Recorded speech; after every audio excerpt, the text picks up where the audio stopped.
Bom, boa noite a todos.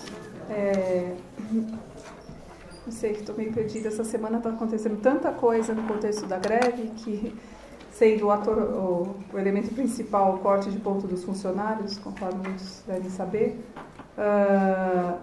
que, enfim, muitas atividades essa semana, e essa, então, é uma atividade de greve, né, bolada no contexto da Comissão de Mobilização, né, com apoio da DUSP, enfim.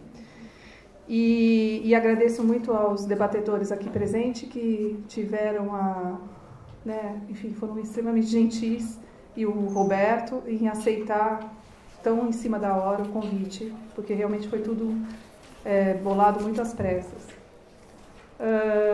Então, eu vou fazer uma apresentação rápida aqui das pessoas, né? Então, todos estamos aqui para debater o livro do Roberto, a peça A Lata de Lixo da História, recém-lançada pela Companhia das Letras, peça cuja primeira edição é de 77, né? E, bom, então, os debatedores aqui presentes são, né, o Luiz Roncari, professor titular de Literatura Brasileira da Letras, da FEFELESH, autor de vários livros, e agora vai lançar semana que vem um livro sobre Guimarães Rosa, Buriti do Brasil e da Grécia. O Zé Fernando Peixoto, ali, né, à minha extrema direita.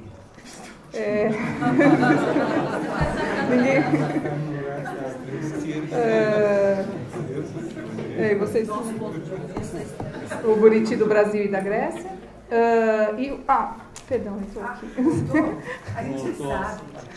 Eu apertei a tecla replay. José Fernando Peixoto e tal, professor da IAD, onde ele também é diretor. Doutor em Filosofia pela USP, diretor e dramaturgo do Teatro de Narradores. Encenou há 15 anos a peça, quando ele ainda era estudante de filosofia. Estudou a peça, encenou a peça do Roberto, né? Bom, todos aqui sabem, né, que A Lata de Lixo da História, que o Roberto Schwartz começou a escrever, e doravante eu vou chamar de Roberto, começou a escrever a partir de 68, pouco antes do AI-5, mas já, claro, a sombra de 64, é uma adaptação do conto Alienista, do Machado de Assis, publicado em 81, na verdade, depois ele saiu em papéis avulsos, em 82, né? Então, tendo saído em 81, sai, portanto, numa data-chave, como todo mundo sabe, da obra, né, do Machado de Assis, né, porque é a mesma data em que vem a público Brás Cubas, né, que assinalava uma surpreendente mudança de patamar da reflexão social e da forma literária em relação às obras precedentes do autor. Eu fiz aqui um resumo do conto, já apontando para o que o Roberto aproveitou, né? Aqui, muita coisa que está virtual no conto, está em potência, ele desdobra, às vezes uma simples frase, e que de fato é significativa, né? Ele vai, escava aquele detalhe, né? E eu fiz, fazendo um resumo do conto do Machado, eu também tentei apontar isso, mas ficou um pouco longo, então, como a mesa está grande, então eu vou só... né? Enfim, posso depois até falar um pouco disso, mas eu só vou fazer uma observação e daí com isso eu começo o debate, né, se as pessoas... Como?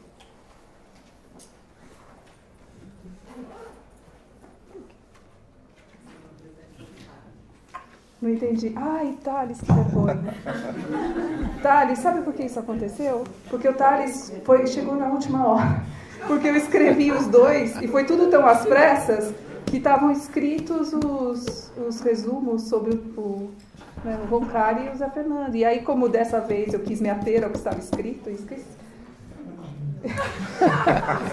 Então, bom, Thales, né, autor de vários livros, psicanalista, crítico da cultura, acaba, né, de lançar um livro agora, né, enfim, um livro... Não, você lançou esse livro pela COSAC, não foi tão agora, né? Mas é que eu recebi agora, sobre as raves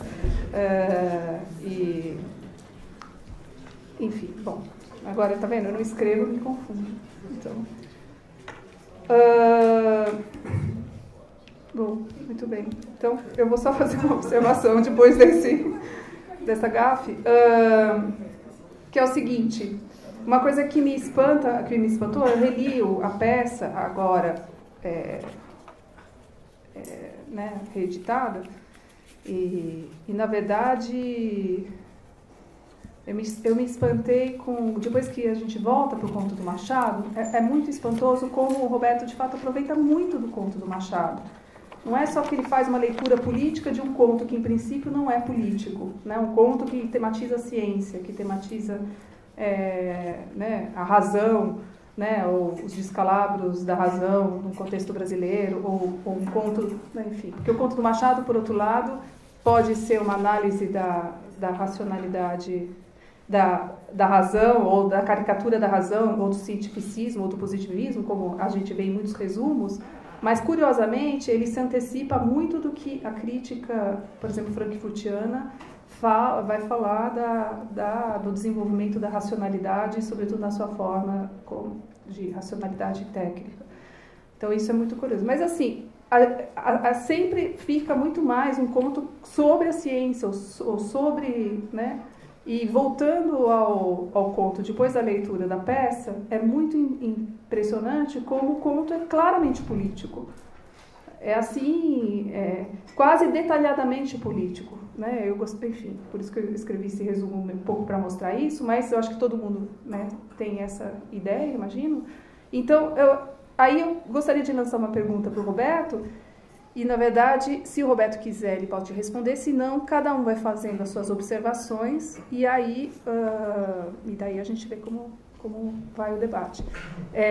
E aí...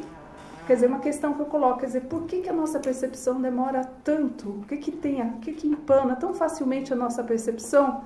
Por exemplo, no caso desse conto, mas não só, para o fato de que ali é o político, é o mais importante. Porque facilmente basta um tratamento mais leviano das figuras, porque isso é uma coisa, são figuras inconsistentes, com individuação precária, mas ao mesmo tempo os diálogos, a intriga, ela é claramente mimética de processos muito claros da vida brasileira, da vida política e social brasileira. Então, por que basta um pequeno desvio, uma pequena falta de ênfase, uma baixa de individuação das figuras, uma certa leviandade, né, uma ligeireza, né, na dinâmica, né, por isso que eu acho que também o uso da chanchada, né, de chamar de chanchada política, tem a ver com o aproveitamento dessa energia, dessa lepidez do ritmo narrativo. Então, por que facilmente a nossa percepção se empana e não percebe o político quando ele está lá claramente gritando para nós? E é assim, quer dizer, de uma certa maneira, eu acho que isso, por exemplo, tem uma relação estrutural com o fato de que eu já até te disse uma vez, de que, por exemplo, a poesia política de um poeta que eu gosto muito, Heinrich Heine, que o século XIX adorava no Brasil, etc., traduzia, o próprio Machado traduziu muito Heine, né, ou traduziu alguns poemas do Heine, 2, 3 poemas, toda a sua geração traduziu, mas traduzia sempre os poemas líricos do Heine, nunca os poemas políticos, mesmo um poema como Navio Negreiro, que é o poema mais forte, muito mais forte que o Casuals, que o Machado, no entanto, cita no Memorial de Ares. E, no entanto, por que demorou tanto a recepção da poesia política do Heine? Então, acho que, de uma certa... Eu aponto esse fenômeno, mas podem ser apontados muitos outros.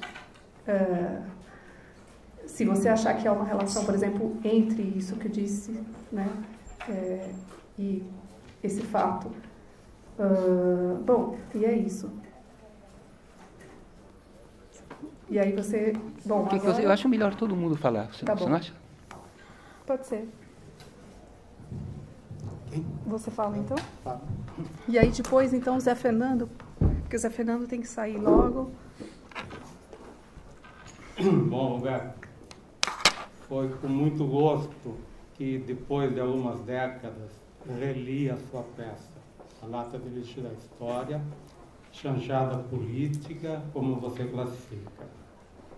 O que eu tenho a dizer é que gostei mais agora do que quando a li pela primeira vez. E depois, nos inícios, meados dos anos 80, vi uma montagem dela no pátio da PUC São Paulo, quando eu era ainda professor lá. O que considero muito bom. Por um lado, porque só agora pude perceber e valorizar algumas de suas escolhas estéticas e não tinha sabido apreciar então.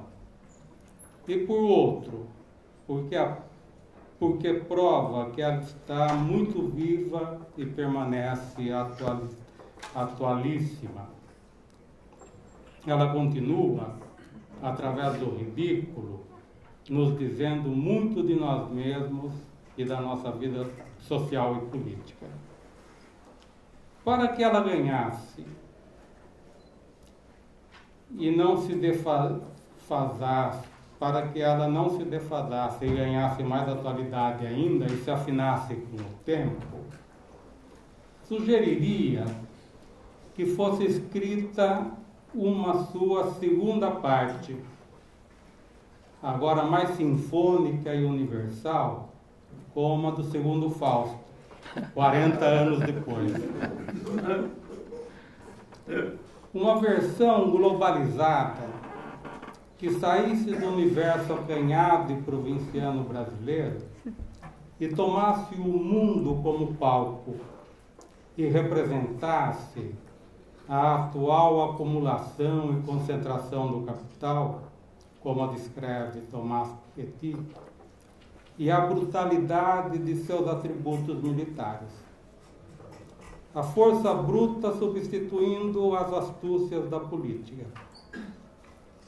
Aí, o poder não submete mais apenas indivíduos e classes, como alegoriza a lata de lixo da história, mas nações inteiras, as que não se ajoelham e rezam pela sua cartilha para não se tornarem párias, quando não levam drones e bombas na cabeça, tudo em nome da democracia e das liberdades individuais.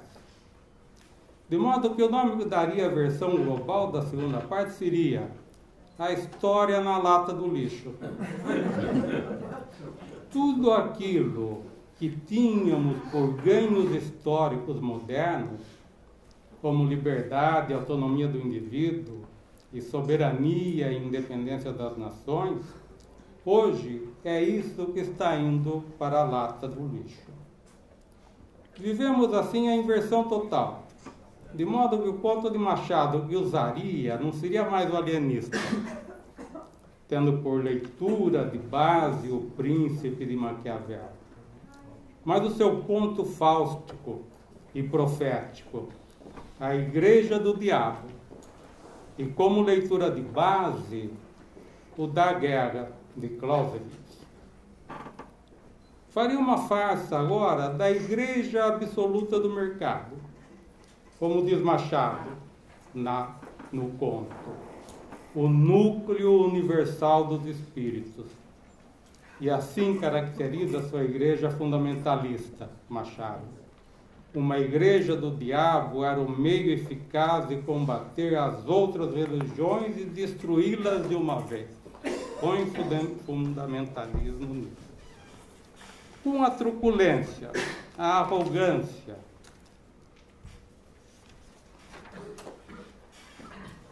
política, dos dois pesos e duas medidas, a dos amigos e inimigos, a venalidade, a intolerância do pensamento único, o mundo parece que se abrasileirou bem antes de o Brasil se tornar moderno.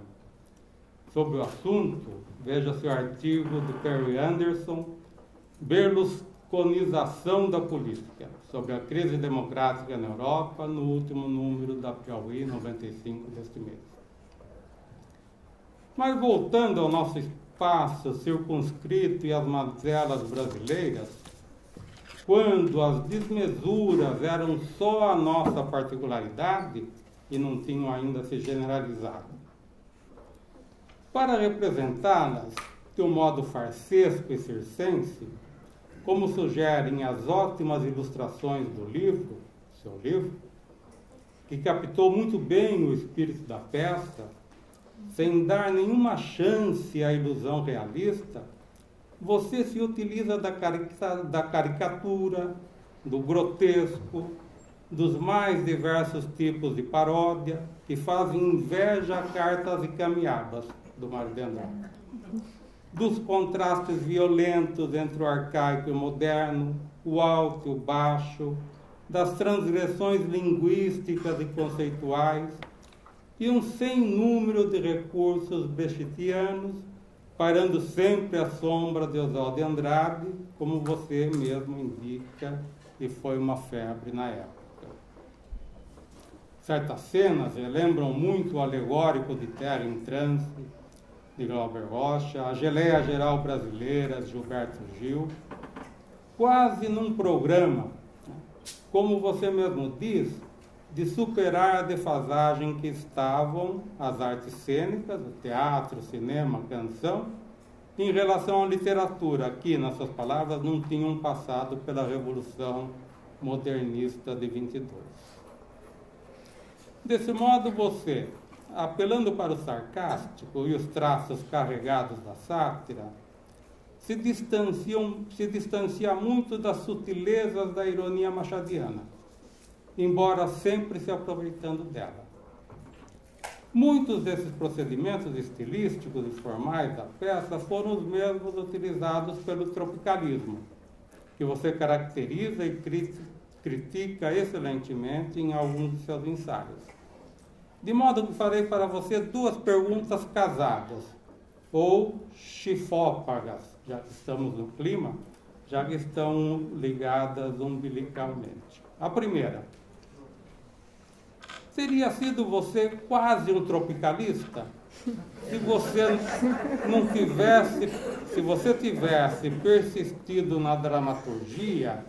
Teria sido nosso representante dramático do tropicalismo, pelo gosto acentuado pelos recursos vanguardistas, ainda que de um tropicalismo não conformista, já que a peça não era alienante e continuava no campo da oposição democrática na luta contra a ditadura.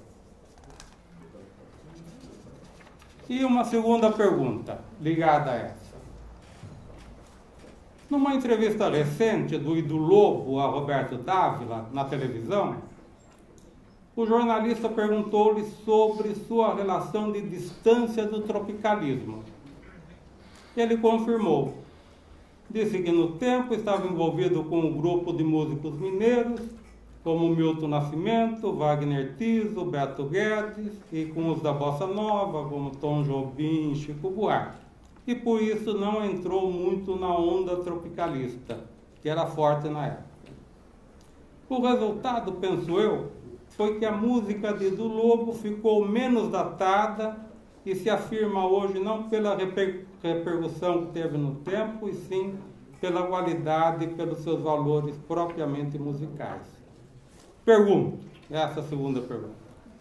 Você estaria como dramaturgo numa terceira via que beberia das vanguardas do começo do século, aberto às experiências estéticas internacionais, como os tropicalistas, mas não romperia tão fundamente com a tradição como Ido Lobo?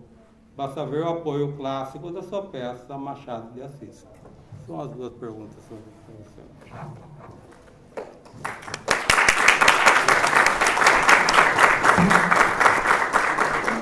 Então agora eu passo a palavra ao Zé Fernando. Tá.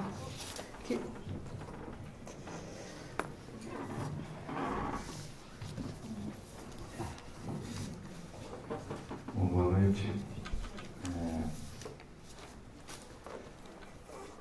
Parece que essa acusação tropicalista vai pegar, né? Porque ela já está na orelha do livro. Mas, enfim, antes da gente falar disso, a minha relação com a peça, ela é uma relação, enfim, ela parte de uma experiência prática.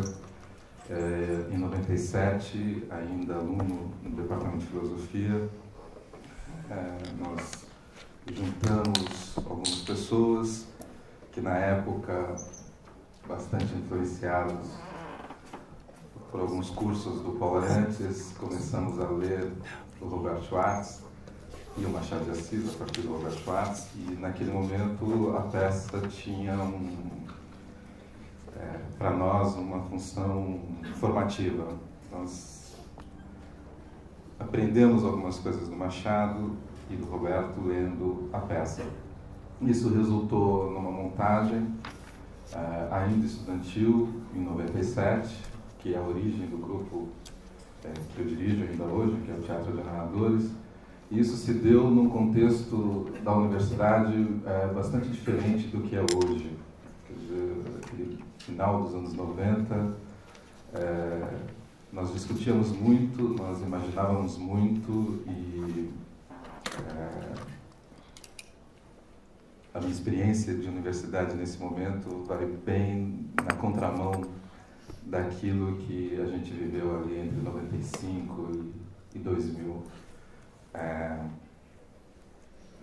E isso, no caso do teatro, redundava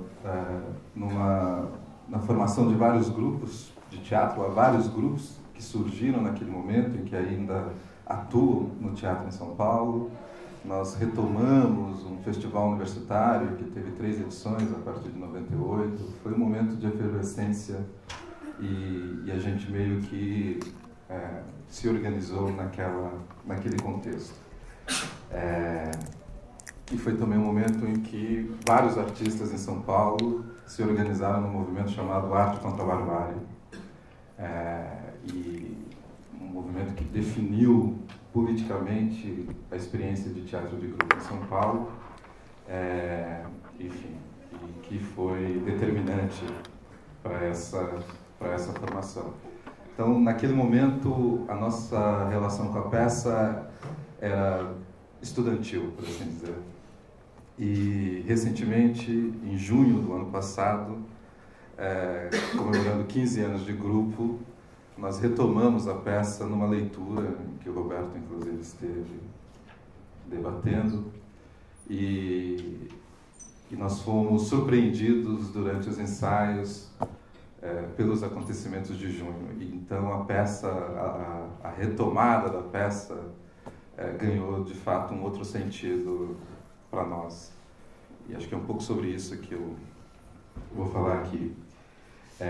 E isso numa direção bastante diferente dessa que aparece, por exemplo, na orelha dessa edição, que me surpreendeu bastante, porque eu não imaginava que a Fernanda Torres, Machado de Assis talvez, mas o Robert Schwartz,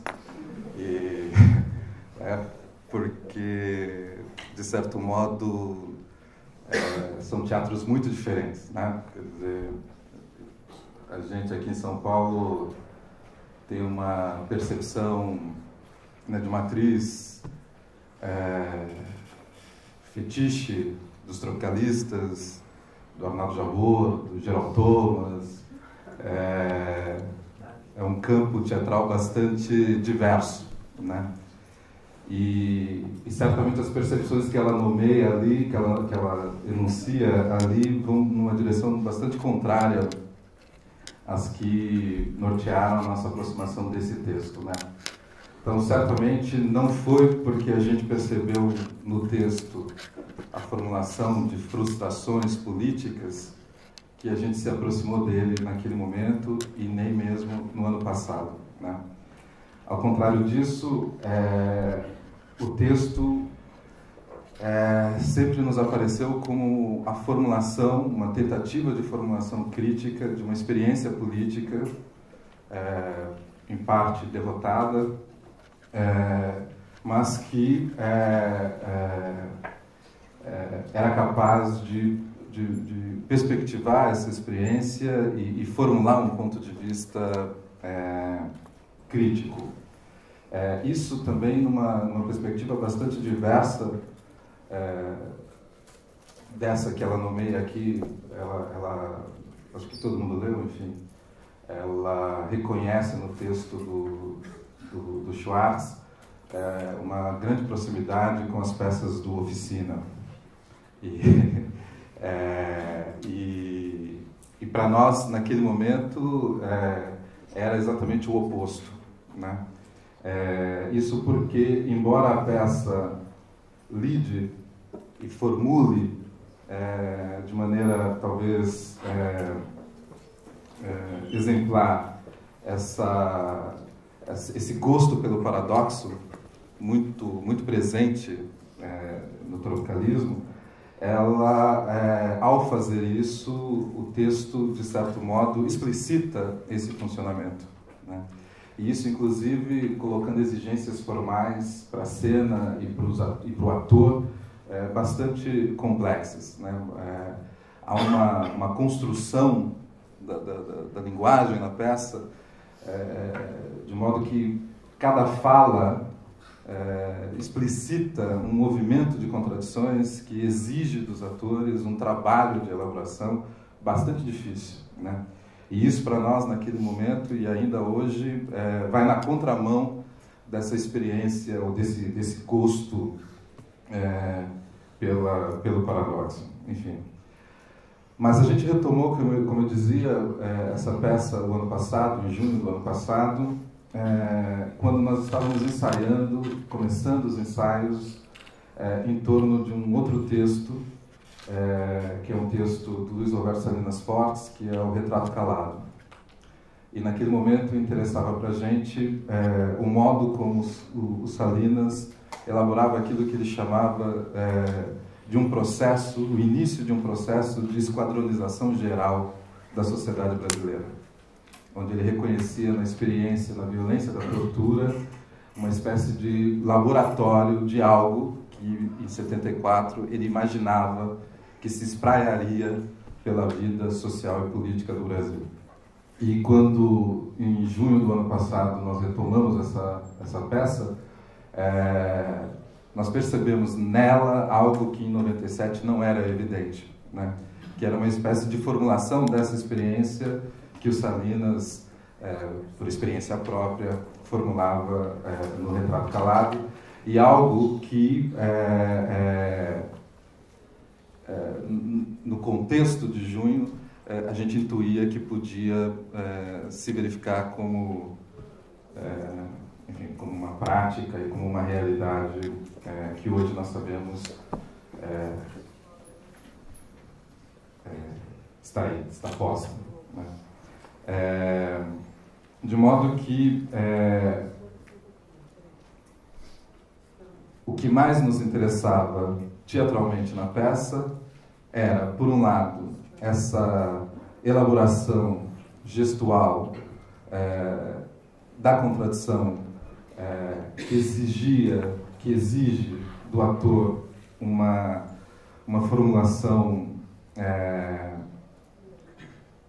para nós de matriz brechtiana, mas que não é evidente, e que, de certo modo, não tem um modelo no teatro brasileiro. Então, a peça, de certo modo, ela nos aparecia como uma possibilidade de dramaturgia e de composição, né? E, por outro lado, nos interessava, do ponto de vista temático, essa intuição ou essa elaboração de um estado de polícia que, em 97, nos aparecia de maneira retrospectiva e que, em junho do ano passado, nos aparecia como algo que ganhava uma nova dimensão, quer dizer, essa dimensão do terror que a peça parodia, né, ganhava ali uma outra dimensão. Para quem leu a peça, há um momento que é um momento da revolta, em que a multidão sai à rua, comandadas pela figura do barbeiro. E em 97, essa era para nós a cena mais difícil, porque a elaboração dessa cena vinha numa chave retrospectiva, né? Em junho do ano passado, e desde então, isso ganhou, evidentemente, uma outra dimensão, né? E há um aspecto da peça que acabou se revelando para nós, que a peça, pelo menos na relação com o público, ela ganhou uma clareza que em 97 ela não tinha, né? E essa clareza, de certo modo, ela estabelecia uma outra relação entre a cena e a plateia, né? De modo que, do ponto de vista da prática teatral, ela nos lembrou muito o material das peças didáticas do Brecht. Ela tem uma conformação de jogo, né? Que permite uma relação muito direta entre o palco e a plateia, no estabelecimento mesmo de uma discussão sobre a atualidade e sobre o tempo presente, né? E nos pareceu que aí talvez nós tivéssemos um modelo de composição formal que retoma elementos da peça didática do Brecht, misturados agora com esses elementos tão imediatamente reconhecíveis do modernismo, da poesia modernista, como foi identificado. De modo que essa peça ela nos veio, antes de mais nada, como um antídoto a qualquer coisa que pudesse soar tropicalista. Ela nos apareceu desde o início como uma espécie de reflexão sobre o funcionamento do tropicalismo e jamais uma mera reposição formal desses procedimentos ou uma adesão a esses procedimentos. E, de certo modo, é uma peça isolada na dramaturgia brasileira e pouco lida, né? As pessoas, quem faz teatro, dificilmente chegará a essa peça naturalmente. Não é uma peça estudada, não é uma peça discutida nas escolas de teatro. E eu tenho a impressão que um dos aspectos é exatamente esse. Ela como experimento formal, como experiência formal, ela é única na dramaturgia brasileira. E ela se apropria de procedimentos tanto modernistas quanto do teatro brechtiano, mas de uma forma que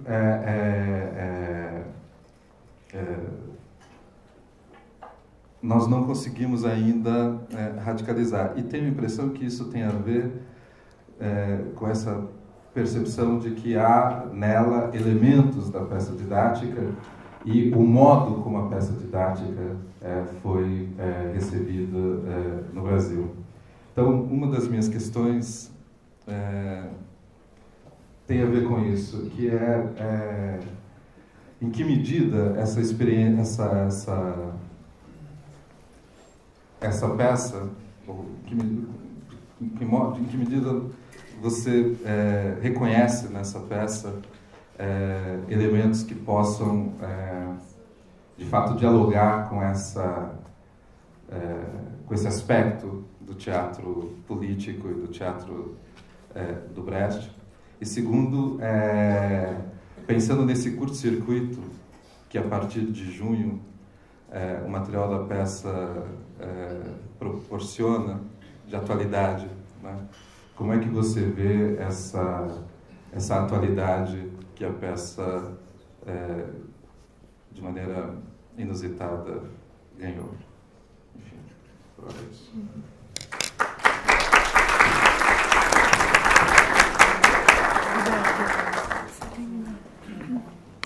Você lembra onde está aquele trecho que fala? Não é muito, mas não é pouco, mas é muito. Posso achar?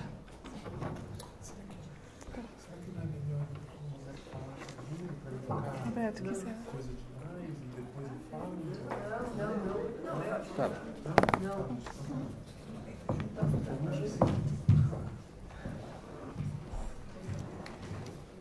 Bem, eu também tenho uma leitura dos tempos, né, dessa peça, desse trabalho do Roberto, e eu queria falar desse impacto, dessa situação de montagem, de delay histórico, né, da primeira vez que eu li e de agora.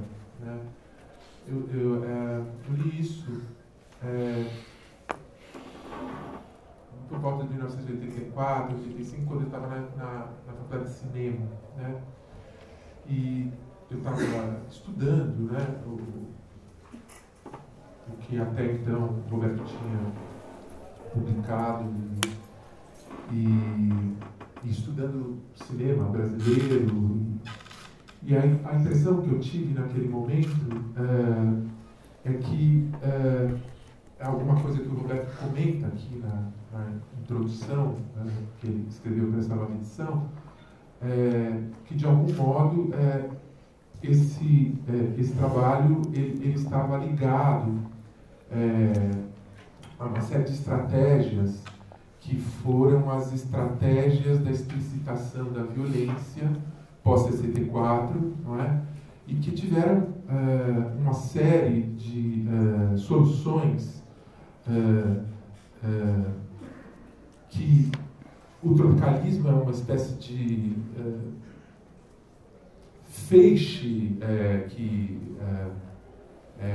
integra os vários ataques dessas estratégias, nem todos inteiramente tropicalistas, né? O Glauber, depois de Terry Transi, ele vai se dizer tropicalista, mas Terry Transi não é exatamente um discurso tropicalista, evidentemente, e mesmo o Sganzella, com quem eu pensei muito a peça na época, enfim. De todo modo, ele estava na tradição, não é, dessa vanguarda crítica, por vezes negativa, evidentemente esse não é o caso da peça do Roberto, por vezes fazendo dos paradoxos brasileiros um gancho de inserção na nova ordem, né? Que é o caso do tropicalismo industrial, né? Dos músicos particularmente, né? Que lida com outro registro da cultura, enfim. De todo modo, as estratégias, montagem, que são tradicionais da vanguarda, né? Montagem, choque, explicitação direta da barbaridade, não é? Todas essas formas, né? A tensão entre o muito baixo e o muito alto, todas essas formas estavam presentes numa prática cultural intensa anterior à peça, né? E a impressão que eu tive é que a peça era um modo do Roberto, na época, demonstrar a inscrição do Machado, a inscrição quase genética e arqueológica do Machado nessa tradição que ficou forte diante do descalabro da instauração da ditadura militar, 64 e 68. Né? Tem uma série de elementos na peça que realmente eram operados em uma série de discursos. O Roberto lembra isso aqui. Né? Então, para mim, a peça tinha um pouco o caráter didático de demonstrar o avant la lettre e a vanguarda do Machado de Assis em relação à nova vanguarda e à vanguarda do desespero dos anos 60, a vanguarda negativa, né? Mas, apesar do minucioso avaliação ali, que agora fica até mais clara, né, da complexidade da intervenção cultural do Machado, eu não achava que a peça escapava esteticamente deste feixe que vai do Teletranse, O Rei da Vela, O Bandido da Luz Vermelha, Macunaíma, do Jorge Pedro, alguma coisa do tropicalismo dos músicos, coisas que todas são localizáveis até a peça de 77, né? Até a peça do Roberto 77. Parecia um campo comum de forças em que o Roberto tanto confirmava ali relembrando ao modo dele a presença do Brecht, incluindo o Machado nessa sequência de vanguarda brasileira, mas não me pareceu especialmente destacar naquele momento, principalmente porque eu estava estudando fortemente, né? E particularmente eu estava com o Sganzella na cabeça, né? O Bandido da Luz Vermelha. O Bandido da Luz Vermelha realizava tropicalista, não tropicalista, cinema marginal, né? De um modo negativo muito forte, uma parte significativa do que a peça do Roberto trazia, né? Então, naquele momento, essas coisas me pareceram bastante sobrepostas e indiscriminadas. Agora, o Roberto fez esse gesto que eu me achei muito inteligente de repor a peça hoje, né? Quase 30 anos depois, né? E aí a peça ganha um outro colorido, porque hoje ela fala absolutamente sozinha, né?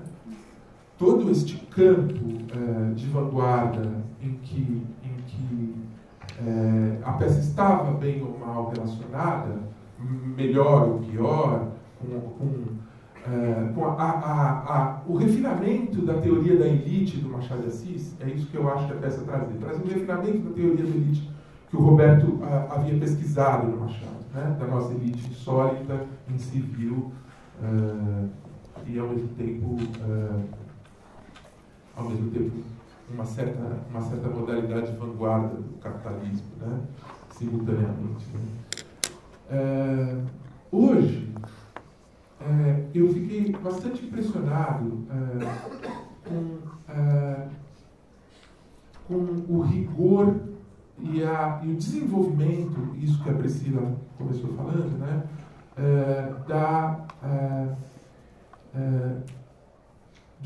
Do tic-tac político, do relógio político, dos representantes da norma, da civilização, da cultura, mais do que propriamente o gesto do alienista, que é bastante conhecido e que é bastante interessante, tem muitas dimensões ideológicas em jogo, mas internamente as respostas daqueles que são em parte objetos do gesto do alienista, em parte sujeitos à ambiguidade de uma elite que o tempo todo precisa confirmar a sua modernidade conservadora e achar uma formulação para essa equação impossível, né? Essa matéria social tão forte, hoje ela se destaca de modo muito nítido e muito tenso na peça, né? A gestão organizada, ao mesmo tempo que produz um quadro de dissipação, de fragmentação, de não integridade geral da cultura daquele universo itagriense ali, representado na peça, ao mesmo tempo ela tem uma integridade, uma força, um rigor. Então nós temos essa tensão entre dissipação, absurdo, cada gesto parece ser aleatório ou em qualquer direção possível, e ao mesmo tempo uma integridade, razão das coisas muito, muito poderosa, né? Que enfeixa tudo aquilo. Né?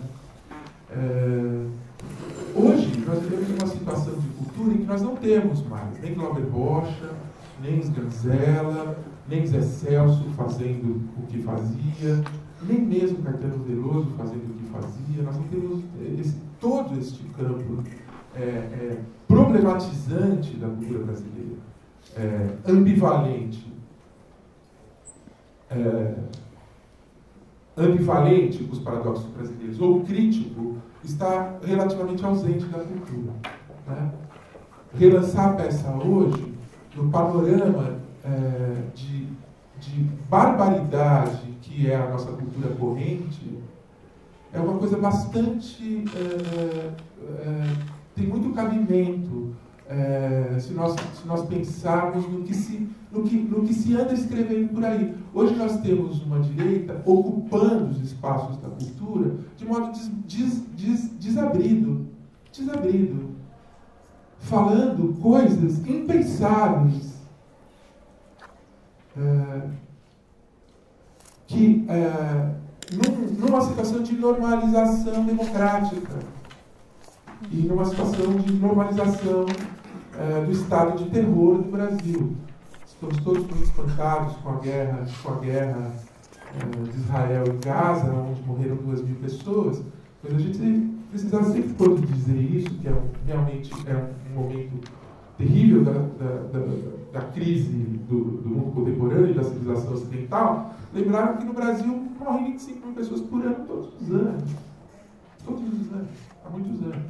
Então, quer dizer, o estado de terror que nós não temos mais, que de algum modo está apagado da consciência crítica e a consciência crítica se apagou, né, da representação, da sua própria representação na cultura. E a barbaridade ideológica do que se tornou o discurso corrente na cultura, em que fascistas escrevem com a maior naturalidade que bem entendem, contra feminismo, contra a razão ocidental, contra qualquer tipo de ação progressista ou esperançosa sobre qualquer tipo de ideia de um mundo minimamente melhor. Né? Então, eu acho que houve aí um gesto muito interessante de repor essa peça que ficou em relação ao grande movimento crítico dos anos 60, negativo dos anos 60, ficou apagada. Hoje ela realmente tem uma estocada bastante mais forte, né? Dado o andamento geral das coisas. Né? Então, é muito interessante esse gesto aí de criador, de artista, de pensador, né? que traz de volta algo que foi feito num outro contexto, para esse contexto atual, e o quanto esse gesto, que é uma espécie também de gesto de montagem, que é uma espécie também de um gesto inventivo, o quanto ele revela fortemente da situação encalacrada do presente. Né? Eu só queria dizer isso, por enquanto é o que eu pensei, e é sugestivo nesse panorama também, como uma coisa que é interessante são os pequenos ajustes de linguagem que o Roberto fez da primeira edição para essa. Né? Em geral, são escorregadas, um pouco informais e que ficavam contaminadas por uma certa histeria do passado, né, em que todos esses discursos que eu estou falando, eles estavam lidando com isso. Por incrível que pareça, no texto original do Roberto tem algumas coisas desse tipo, e ele tinha todas agora. Né? Agora fica exclusivamente o gesto intelectual. Né? É muito interessante, né, se alguém quiser observar. E, do mesmo modo, o que será que significa que na primeira edição se chamava Lata de Lixo da História, farsa, que é um gênero clássico, né? e agora nós temos a lata de lixo da história e chanchada política. Né? Aí também alguma evolução de concepção, né? Que de fato sempre se tratou de uma chanchada, e a história da chanchada é um problema muito sério, né? na cultura brasileira, o problema da paródia do tipo chanchada, né? Que é a consciência da derisão e da irrelevância que faz o gesto civilizatório singular, né? Enfim, eu queria dizer que eu gostei imensamente mais agora dessa peça do que quando eu li ela há 30 anos atrás, sei lá, em 1985.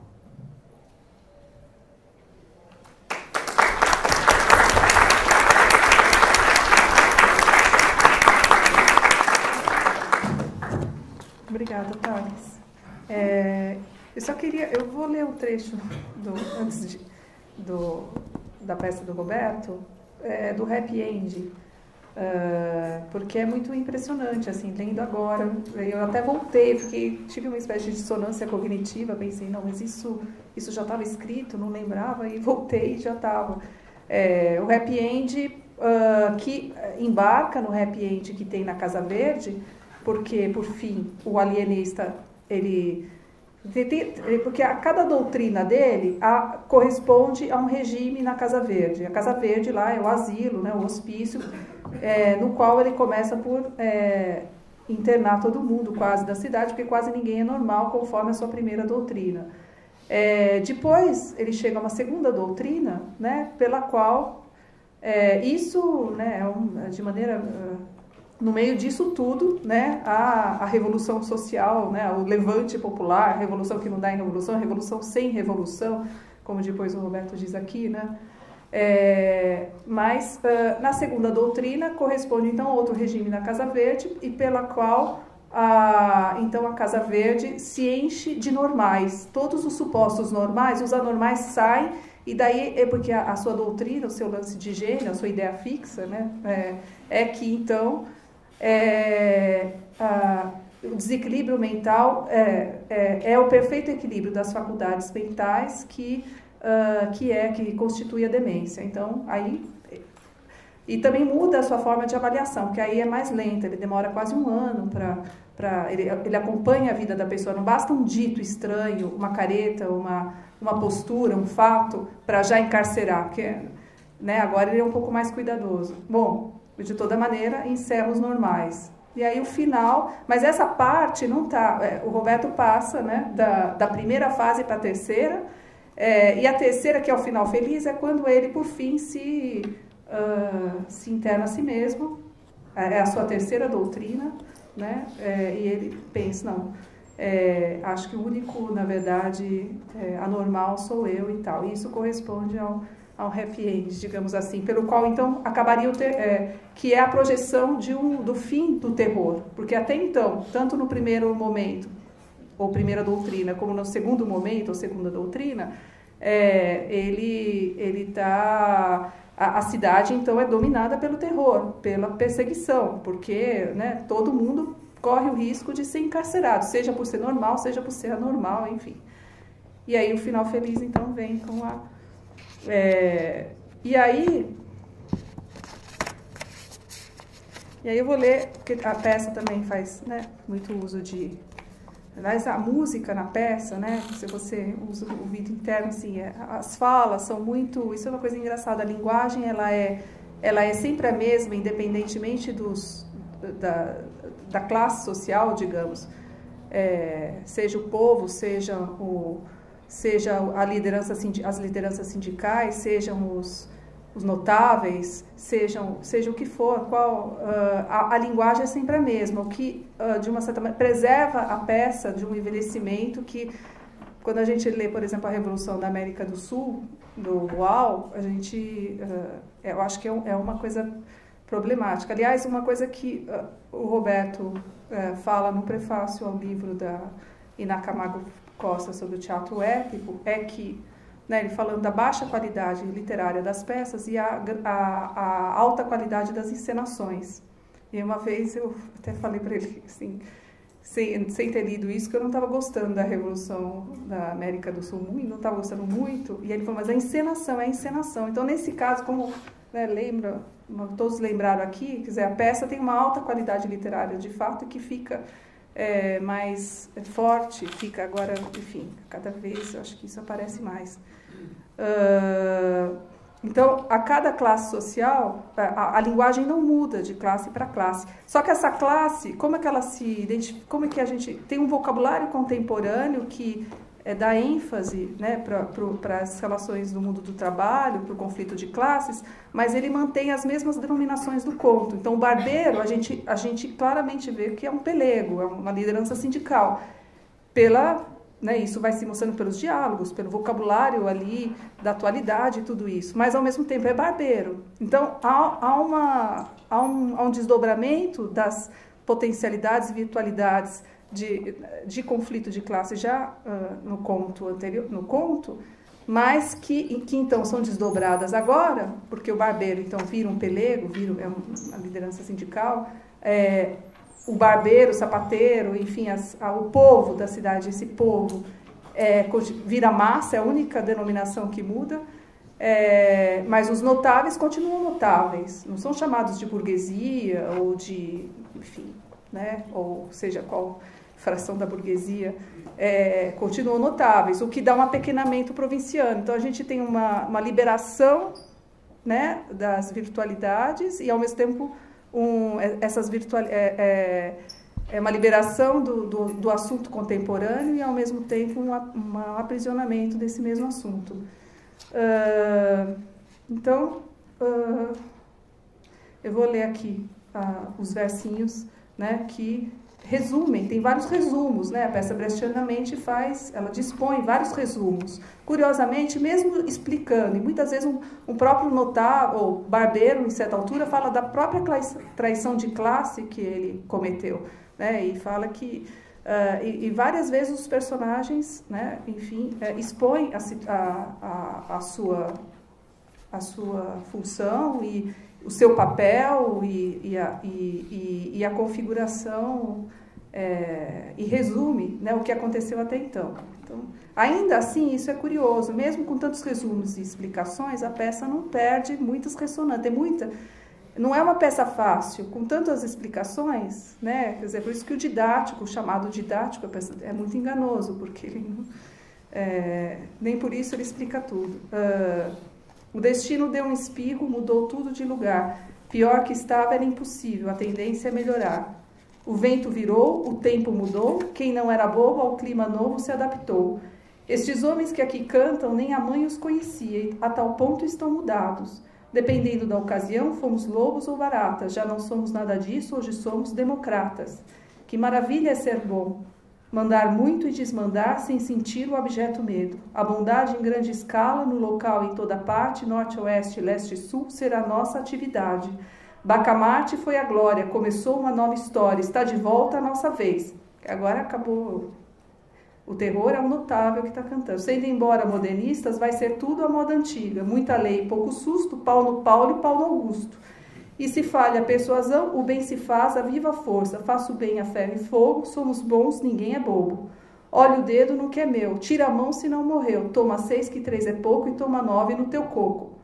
Telecoteco, chicaluca, chiquetum, zizumbulele. Ponhequetaque, fofofó. Eu não... Aí ele fala... Bom, e aí tudo volta ao que ser, o Brasil volta a ser uma grande família, né? De novo, tudo volta para o seu lugar, como é na Casa Verde. Então esse seria um happy end que já é um happy end inorgânica, ele não tem uma relação orgânica com que ele já, pela alta descontinuidade dramática, que isso já está virtualmente no Machado, porque as reviravoltas no Machado são muito grandes, no conto são muito grandes, né?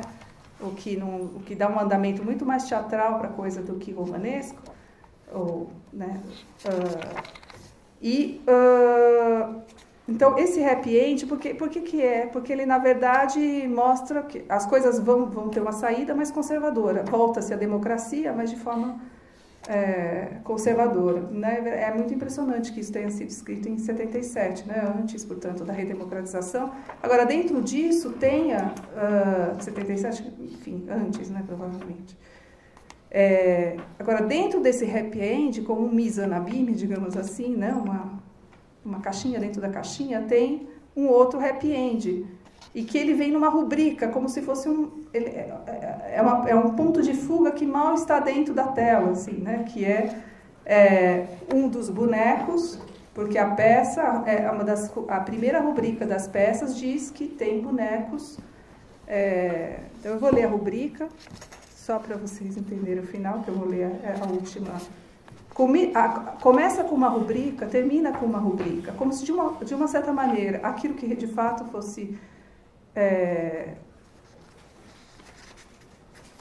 happy end, a possibilidade de emancipação realmente, ela vem numa rubrica, né, como um eco de um eco, já que esse primeiro happy end que eu li é como se fosse, de que eu li uma parte, é como se fosse um epílogo, então ele já fosse meio inorgânico em relação ao que vem antes. Dentro desse epílogo, dentro disso que já não está organicamente ligado ao que vem antes, tem um outro happy end. Então é como se fosse um eco, uma sombra dentro de uma sombra, né? Você falou do Fausto, é como se no segundo Fausto, lá o Fausto visse aquelas sombras no caldeirão das bruxas, assim, né? Visse Figes no caldeirão das bruxas. Então, no palco há bonecos de negros e animais que serão maltratados de várias maneiras, conforme a circunstância. Há também um espelho. As cenas são separadas por segundos de escuridão. Então é o povo e tem esses bonecos, né, negros, esses bonecos de negros e de animais, que são chutados o tempo todo, né, por sem razão. Um pouco como o cachorro no Quincas Borba é chutado toda hora e aparentemente não tem função na narrativa. Só tem uma frase no conto do Machado que fala, de uma certa maneira, diz respeito ao universo dos escravos, que é um cala-boca tolo, como que ressoa o cala-boca besta, né?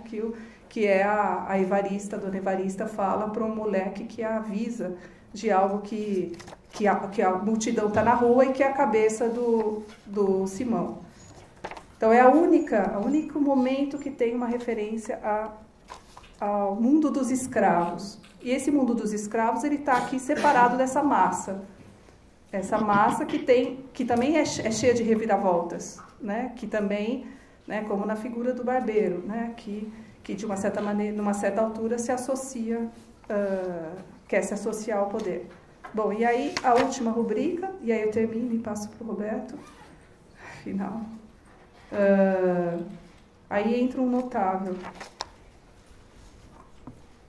Não é claro que esses versos que eu li sejam de um notável. Bom, um notável entrando. Foi uma solução feliz, uma solução pouco provável, mas feliz. Faremos tudo para que dure muitos e muitos decênios. Finalmente, afabilidade e astrologia, sem prejuízo da tradição. Dirige-se para a saída, para diante de um boneco, para dar-lhe um sopapo. O boneco, que é um homem, apara com a esquerda. Nesse momento, ele é um homem. Então, de inanimado, ele passa agora a animado. E com a direita aplica-lhe colossal bofetada, que lança o notável a 20 metros para dentro de um buraco, sobre o qual está escrito em letras garrafais, a lata de lixo da história. O boneco esfrega as mãos e vai para casa. É a única vez que então aparece realmente o título da peça, né? Bom, depois, aí mais adiante, queria falar da relação entre ciência e política, e por outro lado, essa ciência está muito, você desdobra de uma tal maneira. Essa ciência, ela parece muito mais aquilo que não é político. Quer dizer, ela tem uma associação de algo que não é político, que é muito selvagem, arcaico, né, e que, curiosamente, está representado por esse cientista. Enfim, que depois eu posso voltar com isso. Muito obrigado pelas observações camaradas e muito interessantes para mim. Eu vou tentar responder ou comentar dentro das minhas possibilidades.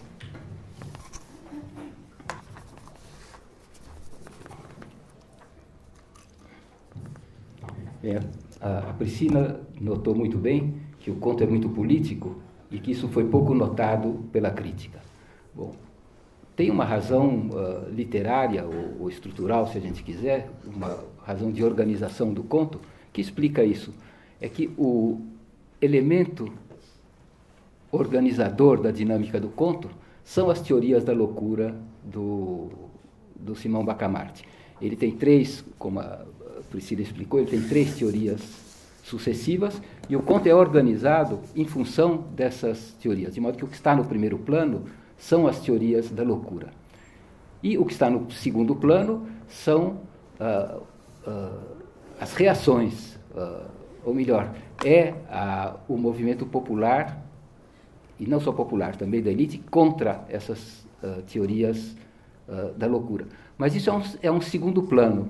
Então, como a crítica, de um modo geral, se interessa mais por psicologia e, recentemente, se interessa muito por Foucault, as teorias da loucura são um prato.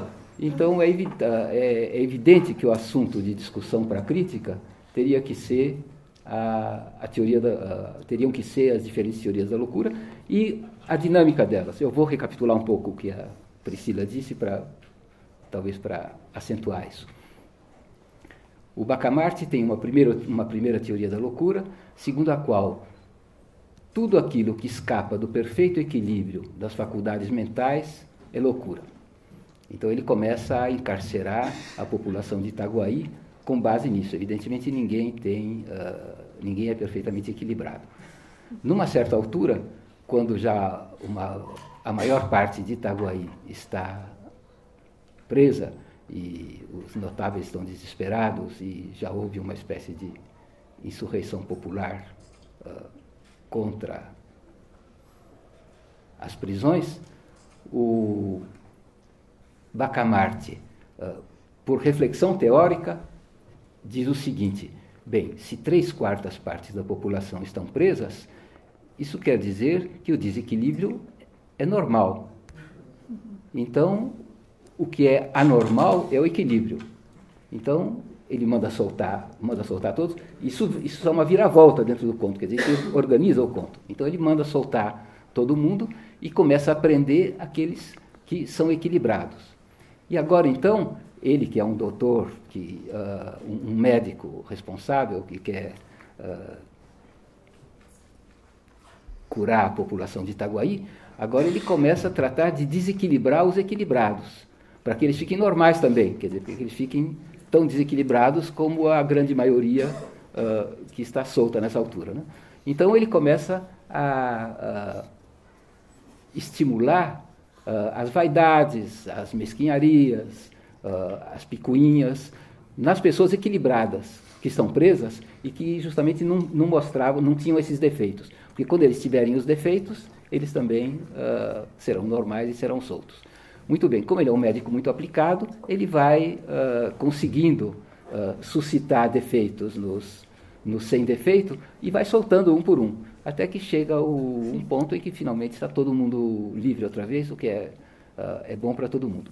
Entretanto, ele se pergunta, mas será, então, agora todo mundo aqui tem defeito, quer dizer, todo mundo é normal. Será que não tem ninguém perfeito, quer dizer, inteiramente anormal? E ele pergunta para os notáveis. E os notáveis, que são grandes bajuladores, naturalmente dizem, tem uma pessoa perfeita nessa cidade, que é Vossa Excelência, né? Então, ele se tranca a si mesmo, e então volta tudo ao que era antes. Bem, esses três momentos estruturam o lado ostensivo do conto. Depois tem um lado latente do conto, que estrutura o conto de maneira muito menos clara, que é o da resistência, primeiro dos notáveis e depois a resistência popular. Esse segundo lado é calcado na Revolução Francesa. Quer dizer, o Bacamarte cometeu a perfídia de instalar em Itaguaí uma Revolução Francesa. Como já tinha sido uma perfídia também, instalar em Itaguaí um grande cientista como uma teoria da loucura que vai transformar o mundo. Quer dizer, o Bacamarte tomou um lugar que é uma espécie de ápice de mundo colonial provinciano, de picuinha, de ressentimento, de inveja, quer dizer, a coisa mais atraçada possível, e colocou lá de piada, naturalmente, coisas muito avançadas, como uma teoria científica ou uma revolução segundo o modelo da Revolução Francesa. Com isso, ele estava, em parte, respondendo ao desejo da província de ser capital ou de fazer parte do mundo contemporâneo, de estar na ponta do processo, e, nesse sentido, Itaguaí era o Brasil também. Quer dizer, se tratava de retratar satiricamente o desejo brasileiro de não ser o cafundó do mundo, de ser primeiro mundo, digamos, de ser padrão FIFA, para trazer ao nosso tempo, né? Então, o Machado fez uma caracterização, apanhou um aspecto do ressentimento colonial, que era muito importante já no século XX, no século XIX brasileiro, quando não era mais colônia, mas o complexo colonial continuava tendo vigência, e que, de alguma maneira, continua real até hoje, né? Mas eu me perdi um pouquinho. Então... Você ia falar do elemento político, Roberto. Então, isso. Então, esse elemento político, ele está latente, mas esse elemento político não estrutura o primeiro plano, mas ele é mais sutil do que o primeiro plano.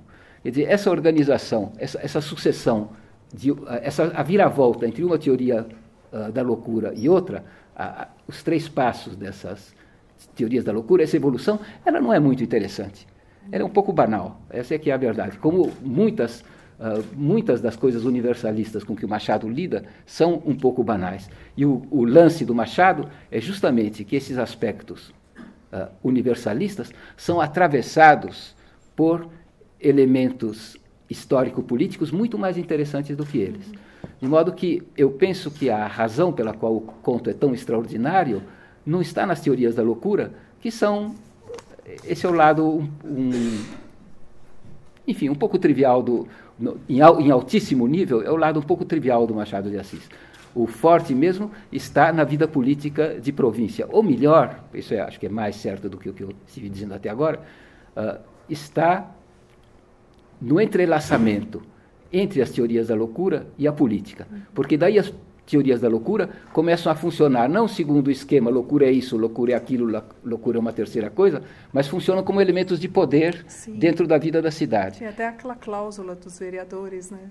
Só para Sim. Que pela qual eles, quando ele decide que todo mundo é normal, vai ser encarcerado, então tem uma cláusula lá no ofício que eles colocam. Desculpa te interromper. Não, imagine. Porque é muito pormenorizado. As reviravoltas políticas são muitas e são pormenorizadas. Né? E aí, nessa cláusula, ele diz, os vereadores pedem que, fora os vereadores, todos vão ser considerados, todos podem ser encarcerados. E aí tem um vereador que... Né? Isso, que diz que, não, isso não é razoável, porque do espírito humano também participam os vereadores. Né? E aí... Mas ele é encarcerado, porque ele é normal, porque ele é muito razoável. Porque ele é razoável. Mas, enfim. Então, o que eu fiz? Então, isso explica por que as teorias da loucura estão tão em primeiro plano e por que a análise do movimento social, que é mais sutil e mais complexa, e literariamente leva mais longe, fica em segundo plano, porque ele é mais difícil, né? Bem, mas o que eu fiz? Eu inverti as precedências. Eu coloquei o movimento social em primeiro plano e tornei as teorias da loucura puramente instrumentais para o movimento geral. Então, de certo modo, foi uma operação de adaptação, uma adaptação da peça que procura, na minha opinião, puxar para frente o que é mais forte no Machado e subordinar o outro aspecto. Então, essa é uma das diferenças, digamos, entre a peça, entre a peça e o conto. Isso tudo que eu estou dizendo está no conto, não há a menor dúvida, mas está um pouco disfarçado, digamos.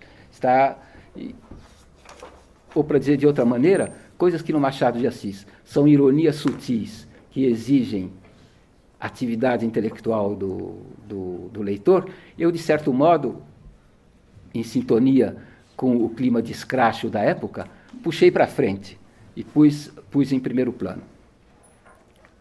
A outra coisa a outra diferença grande com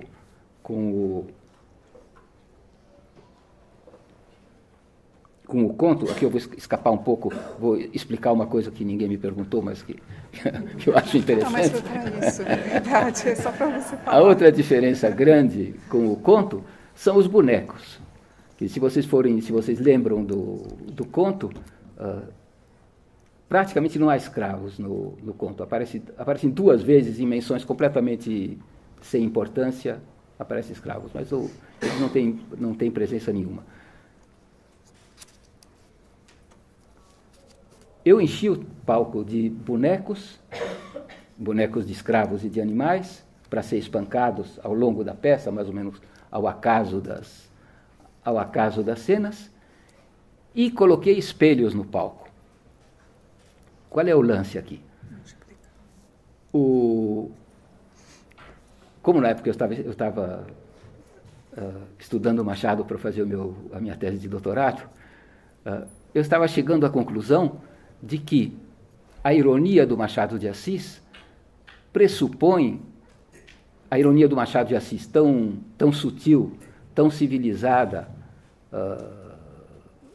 tão alta, pressupõe um plano de brutalidade do qual ela não fala explicitamente. Quer dizer, a minha ideia é que os romances do Machado de Assis, os grandes romances do Machado de Assis, de alguma maneira têm um fundo de escravidão. E que um dos segredos da ironia dele é esse, que atrás de toda aquela sutileza, toda aquela habilidade, tudo aquilo, está uma grande brutalidade. Enfim, eu cheguei a essa conclusão estudando Machado de Assis, não para fazer a adaptação dessa peça.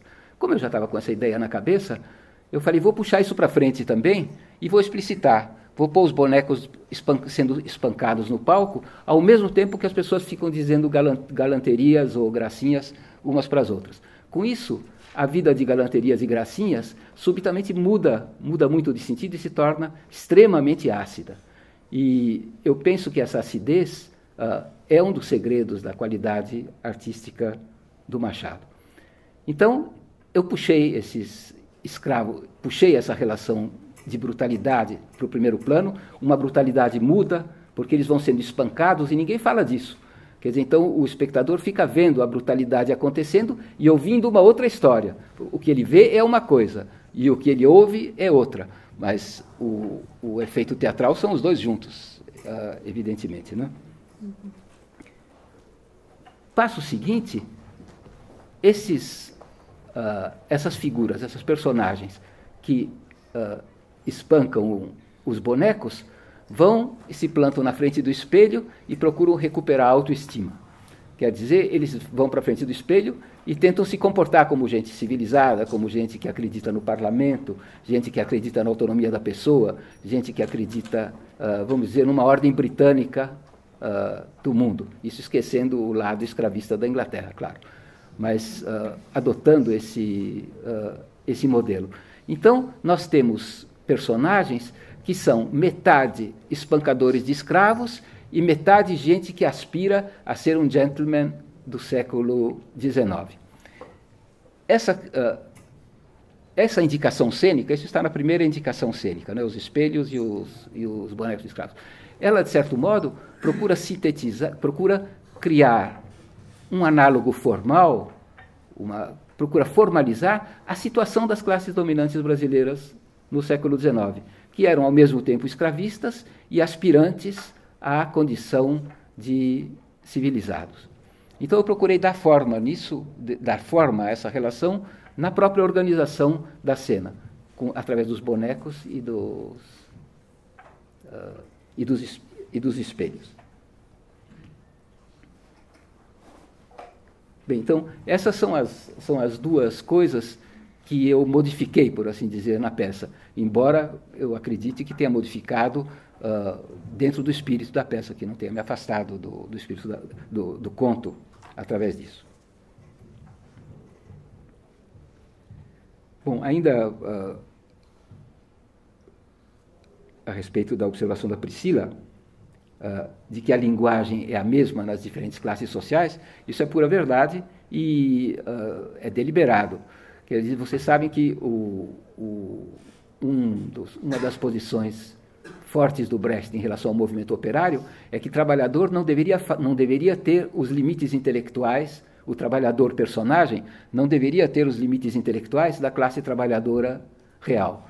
Então, ele fabrica uma linguagem para os trabalhadores feita dos maiores poetas da língua alemã. Quer dizer, é uma dicção alta, forte, não naturalista, que procura dizer da maneira mais completa possível a condição do trabalhador, mas não repete as limitações da posição intelectual do trabalhador. Então, dentro das minhas possibilidades, eu procurei aprender essa lição do Brecht e fazer que as personagens, quer dizer, o povo, fale com a dicção mais literária e forte de que eu fosse capaz, né? Então, essa é uma espécie de opção política na escolha das dicções. Bem, tomando as observações do Roncari, que pede uma versão globalizada, que tornasse o mundo como palco, né? Bom, agradeço a sugestão, provavelmente não vou ser capaz de cumprir, mas quero fazer uma observação. Os anacronismos de que a peça está cheia são um pouco isso que você está pedindo. Quer dizer, vou ler aqui uma das primeiras falas da peça.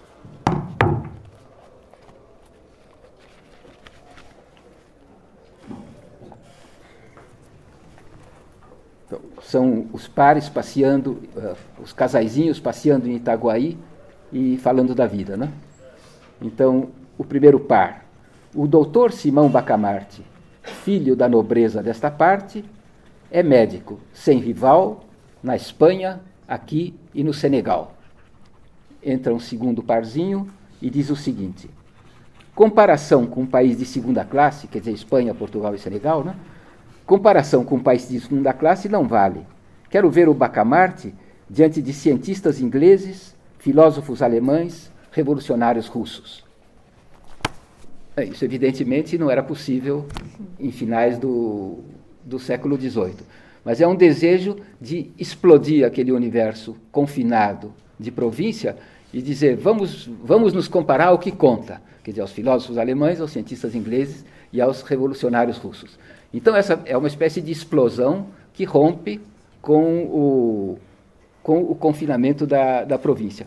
E esse é um desejo interior à província. Quer dizer, volta e meia, alguém na província morre de ódio daquele mundinho confinado e diz alguma coisa que diz respeito ao mundo inteiro. Então, ele rompe com o confinamento colonial. Essa ruptura pode, às vezes, ser uma outra forma de provincianismo, mas pode também ser um protesto contra o provincianismo. Então, alguma coisa desse sentimento que você teve, eu tive também ao escrever a peça. É que aquela particularidade se generalizou. Aquilo que era a particularidade com a qual é a matéria do Machado, né? Que você realmente pega e traz para o primeiro plano. Que a matéria, para ele, você dá forma. Dramática, satírica. Né? Isso que era, antes disso virar moderno, isso, ao contrário, o mundo é que se abrasileirou. É verdade. A truculência, né? A truculência, o abandono da justiça, da universalidade da lei, da universidade, tudo bem. Enfim, universalidade. Né? Tudo aquilo que era particularidade brasileira virou, se generalizou, então. Né? Há um bom ensaio do Paulo Arantes que procura sistematizar isso. Agora eu esqueci o nome, a fratura brasileira, né? Que procura metodizar essa inversão de como o Brasil tinha o mundo como modelo e a partir de uma certa etapa do capitalismo parece que o mundo tem o Brasil como, enfim, como uma espécie de modelo. Né? Então, por isso eu falo que a história foi para a lata do lixo. né, que era isso. avanço histórico. Né? Inclusive, sobre esse aspecto, tem uma passagem da peça que é muito engraçada, uma das passagens muito engraçadas, tem alguns momentos realmente muito engraçados, que é o professor alemão, que também, né, é invertido, quer dizer, o professor alemão, que seria o representante da civilização avançada, ordenada e moderna, é tão fantasticamente conservador e bárbaro quanto os locais, né? Apesar de reconhecer a realidade do escravo, né? O único que fala efetivamente isso, no final, né? Mas é muito interessante. Então, quer dizer, não há nenhuma garantia. Já existe isso. Né? Não há nenhuma garantia. Encaminhadas da peça. Aí há um elemento engraçado. Esse discurso do professor alemão é uma tese de doutorado de um professor de medicina baiano do século XIX. Eu, na época, eu estava fazendo a minha pesquisa para o Machado de Assis e, por acaso, na Biblioteca Nacional, desenterrei essa tese. E achei uma maravilha, e ela é a transcrição literal, só botei pronúncia alemã em cima. Os argumentos. Tudo. É isso, é um resumo da tese que eu botei aí. A cartas encaminhadas, tem muito mais. Com pronúncia alemã, né? E, bem. Mas, quanto à sua pergunta, se a peça é tropicalista ou é quase tropicalista? Não conformista. Não conformista? Como assinalou também o Tales, todo mundo era bastante parecido naquele momento. Todo mundo reagia de maneira bastante semelhante. Naturalmente tem diferenças, eu penso que dá para marcar diferenças. Mas o tropicalismo, sobretudo o primeiro tropicalismo, que é o tropicalismo mais agressivo, antes de digamos, ficar mais acomodado, era violento, era um protesto violento também, não há a menor dúvida. E aí todo mundo tomava emprestado de todo mundo. Quer dizer, a situação estética a qual a minha peça respondia, em 69, talvez se pudesse dizer que fosse mais ou menos o seguinte: a grande voga, a ressurreição e grande voga do Oswald de Andrade, né? do programa Pau Brasil. Quer dizer, a mistura sistematizada do lado de aspectos arcaicos da sociedade brasileira com aspectos de vanguarda. Isso no Oswald de Andrade tinha um sentido positivo e, por momentos, quase eufórico, porque ele via nisso uma perspectiva de futuro para o Brasil. Quando essa fórmula foi retomada no âmbito de meados dos anos 60 para frente, naturalmente ela tomou um lado grosseiro e escrachado. Quer dizer, houve uma preferência pelo Oswald escrachado, que existia também. Quer dizer, não foi nenhuma invenção. O Oswald escrachado sempre existiu, né? Então, aí houve uma preferência marcada pelo Oswald escrachado. Esse é um ponto. Entre o Oswald escrachado e o tropicalismo, a distância é mínima. Então, a afinidade foi grande e, como o Caetano diz na biografia dele, muito bem, ele estava reinventando o tropicalismo, ele estava reinventando a antropofagia por conta própria. Isso é verdade. Quer dizer, a afinidade entre a sensibilidade dele e do Oswald sob certos aspectos é muito grande. Mas o que te salvou foi a terceira via. Bom, vamos chegar lá. Posso só ler, antes pois de não, você diga, falar do momento Oswald, enfim, tem uma frase, tem um momento muito oswaldiano, a peça toda tem, mas um dos notáveis fala: Pedro Álvares Cabral, a estratosfera, o passado e o futuro, as nossas mais caras tradições, goiabada feita em casa e os avós. Né? Tudo entra, quer dizer, nesse é o Manifesto Pau Brasil. Essa enumeração pode ser Manifesto Pau Brasil e pode ser tropicalismo também. Pode ser tropicalismo, pode ser Macunaíma. Geleia geral, claro. E as próprias figuras são muitas vezes enumerações, né? Uhum. Por exemplo, o enfermeiro que tem o acoplamento de características de várias coisas e pessoas numa figura só, né? Então, a figura do Fidapu Puquepá e dos enfermeiros, e, né, essa composição heteróclita. Bom, enfim. E aí você ia falar agora do lado ele perguntou da terceira via. Mas então, digamos assim, o programa Pau Brasil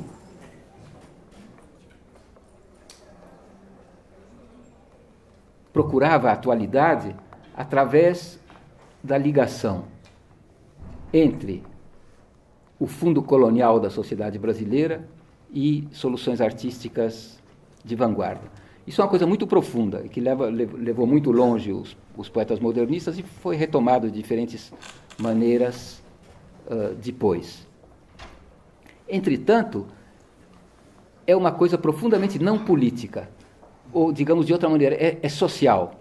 É a combinação entre dados sociais, o fundo colonial da sociedade brasileira e soluções de vanguarda. A política nisso quase desaparece, isso é um processo social. Não sei se estou me explicando. Em 62, quando 64 se aproximava, quer dizer, quando a radicalização política já estava levando à questão do poder, essa solução modernista começa a ficar insuficiente. Quer dizer, começa a haver o desejo de introduzir política propriamente dita na literatura. Quer dizer, política que colocasse a questão do poder, que colocasse as questões da luta pelo poder e que, mal ou bem, colocasse a questão do Estado. Então, isso exigia temas que antes não compareciam no modernismo e que, de modo geral, não compareciam na literatura brasileira. Quer dizer, o pré-64 exigiu uma politização de tipo novo. E eu não fiz propriamente pesquisa, quer dizer, até onde vão as minhas leituras, o lugar onde a gente nota a primeira resposta mais articulada a essa nova exigência é a peça do Boal, A Revolução da América do Sul. Ninguém dirá que é uma grande peça. Não é grande literatura, nem é uma grande peça, mas ela deu uma porção de passos muito importantes nesse sentido. Então, o Boal põe lá o Zé da Silva, que é um pobre diabo morto de fome, que vende o voto dele para ter o que comer. E que, de alguma maneira, representa uma classe operária primária, inconsciente, mas que tem que dar um passo adiante. A peça é de 1962. Né? Então, tem o Zé da Silva, que negocia o seu voto, tem o político populista que engana os trabalhadores que ele representa, tem o representante do imperialismo Yankee que compra os votos na campanha eleitoral, quer dizer, tudo coisa muito caricata, mas muito real e nova, quer dizer, que passa a encenar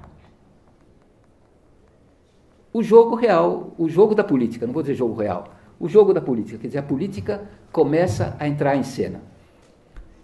E tudo isso é visto de maneira extremamente simpática e engraçada pelo Boal, porque em 62 todos achávamos que esses eram defeitos passageiros, que já os operários não venderiam mais o seu voto, os imperialistas yankees seriam expulsos e não poderiam mais influir nas eleições, e os pelegos populistas seriam escorraçados. Então, o Boal mostra esse processo como uma forma de vida degradada, mas que vai se corrigir já já. Muito bem. Aí vem 64 e a avaliação de tudo isso muda. E aí, então, com esse mesmo universo de personagens, mais ou menos, vai surgir uma grande obra-prima, que é o Terra em Transe. Quer dizer, o Terra em Transe retoma esse universo que o Boal estava começando, ao qual o Boal estava começando a dar forma, retoma num outro patamar, com ambiguidades até onde for possível e desastres até onde for possível, e cria um quadro de uma perplexidade, de perplexidades do mundo contemporâneo, num patamar como na cultura brasileira é muito raro de se ver.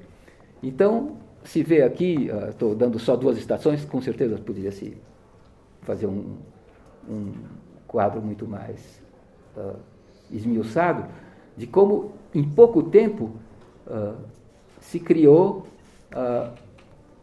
um campo de reflexão e de estruturação do teatro ou do cinema novo. Isso, o filme do Glauber é 67? 67, né? Então, entre 62, que é a peça do Boal, e 67, com a Revolução de 64, a Revolução de 64 no meio, houve essa viravolta. Muito bem, em 69, logo depois do AI-5, há outra volta do parafuso, né? E então é preciso encarar essa situação mais uma vez. E dentro das minhas possibilidades, naturalmente, sem pretensão especial, mas dentro das minhas possibilidades, eu procurei responder a isso. Quer dizer, a minha peça vem depois do Boal, depois do Terra em Transe, e ao mesmo tempo que o tropicalismo, mais ou menos, né? Então, e aí tudo compete, não é? E quando o tropicalismo tenta transformar em emblema do país o seu absurdo, eu não estava de acordo. Então, mas a descrição do absurdo eu estava completamente de acordo.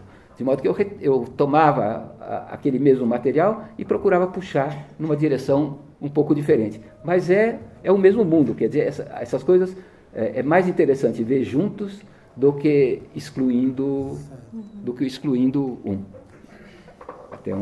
Até onde eu vou. Bem.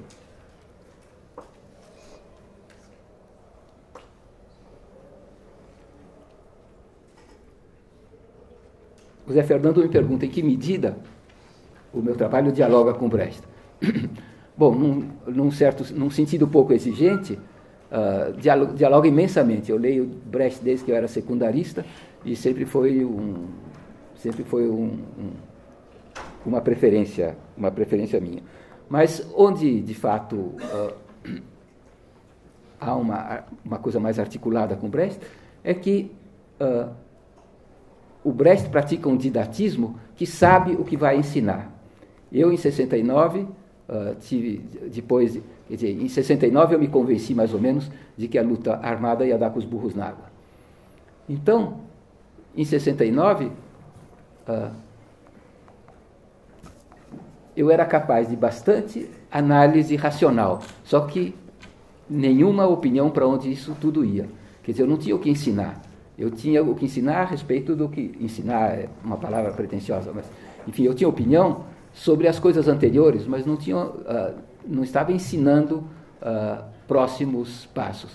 Então, uma espécie de brechtianismo sem lição a dar. Quer dizer, acho que essa seria uma maneira de dizer, de colocar a minha posição nesse momento. E quanto à atualidade a partir de junho, de fato, aliás, aqui eu preciso agradecer ao Zé Fernando, foi a leitura que ele fez da minha peça em... Quando mesmo? Início de junho. Início de junho de 13, né? Eu fui lá assistir, eu não lembrava mais da peça. Então, eu fui lá, vi a peça e falei, caramba, esse negócio está de pé.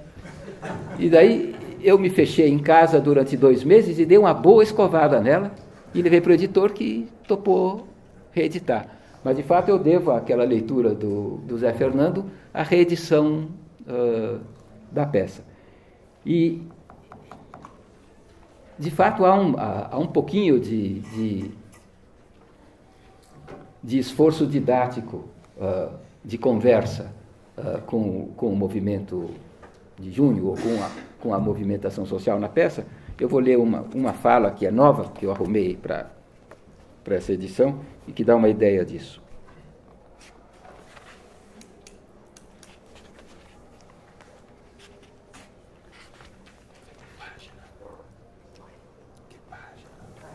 Que página? Em princípio. Estou procurando. Eu pensei que fosse 69, mas pelo jeito não é. então 96 talvez, vamos ver.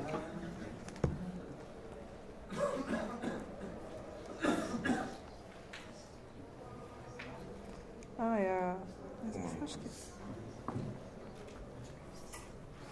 96, isso. Tão objetivo, tá vontade de bater 96, depois.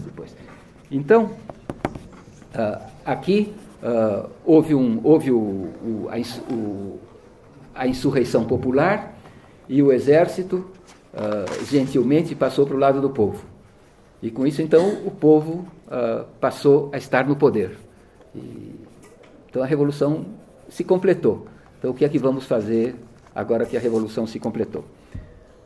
Primeira coisa, agora, como o exército não proíbe mais, como os dragões do rei não proíbe mais ninguém de falar, alguém fala, bem, vou ler aqui um papelzinho que caiu do bolso de um notável, onde ele explica por que eles apoiaram o Bacamarte. E, de fato, o notável explica direitinho que eles apoiaram o Bacamarte, porque tinha esperança de que a teoria da loucura do Bacamarte fosse melhorar fosse forçar os trabalhadores a trabalhar mais e melhorar o rendimento deles. Então, muito bem. Acaba a leitura do bilhetinho do notável e aparece uma voz feminina. E a voz feminina diz o seguinte: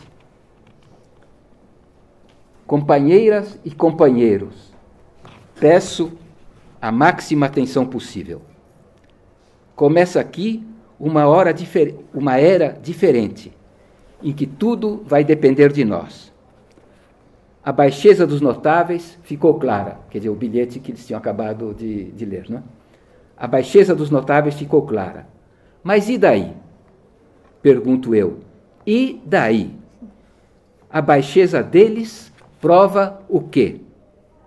Ela prova que eles são uma porcaria, mas não que nós temos a solução. Isso nós é que temos que provar. Agora toca a nós mostrar que somos capazes de alguma coisa nova e superior. Sem a luta por um sistema superior, fica tudo na mesma, não é isso? Precisamos conversar, usar a cabeça e nos organizar. Acabou o tempo amargo em que trabalhávamos para os outros. Daqui para frente, vamos trabalhar juntos para nós mesmos.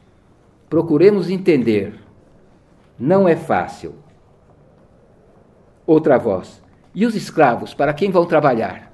Quer dizer, aqui houve um esforço de dar um passo à frente intelectualmente, da parte dessa voz feminina, que diz, muito bem, eles são uma porcaria, não tem dúvida, mas e daí?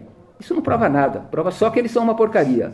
Agora, não prova que nós temos uma saída. Essa nós é que temos que inventar. Isso é, dentro das minhas possibilidades, uma intervenção no movimento de junho, digamos. Aqui, e você acrescentou agora isso? Acrescentei agora. Essa fala eu acrescentei agora. Quer dizer, é uma tentativa quer dizer, é colocar uma voz razoável, que diga uma coisa razoável sobre uma situação de revolução. Passo seguinte, uma outra voz popular diz, e os escravos, para quem vão trabalhar? Continua. Para nós, é claro, nós é que herdamos, então imediatamente o movimento popular continua e nada está resolvido. Nada está resolvido. Né? Então, essa voz razoável, perdida no meio disso tudo, é imediatamente perdida de novo na voragem dos interesses que existem também dentro do movimento popular. Bom, então isso quanto à atualidade da peça a partir de junho, em relação a junho.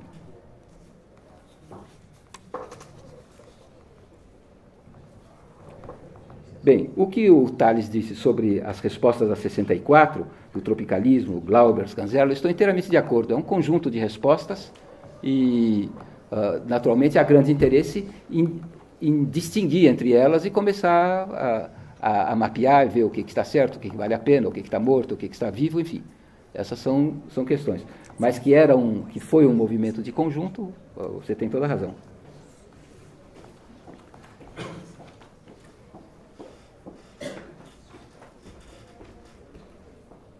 E você tem toda a razão também quanto ao esforço que eu fiz para eliminar os momentos mais histéricos. Isso, quando eu reli, eu notei várias coisas com as quais eu não afinava, grosserias. E no próprio no conto do Machado há uma certa dose de misoginia.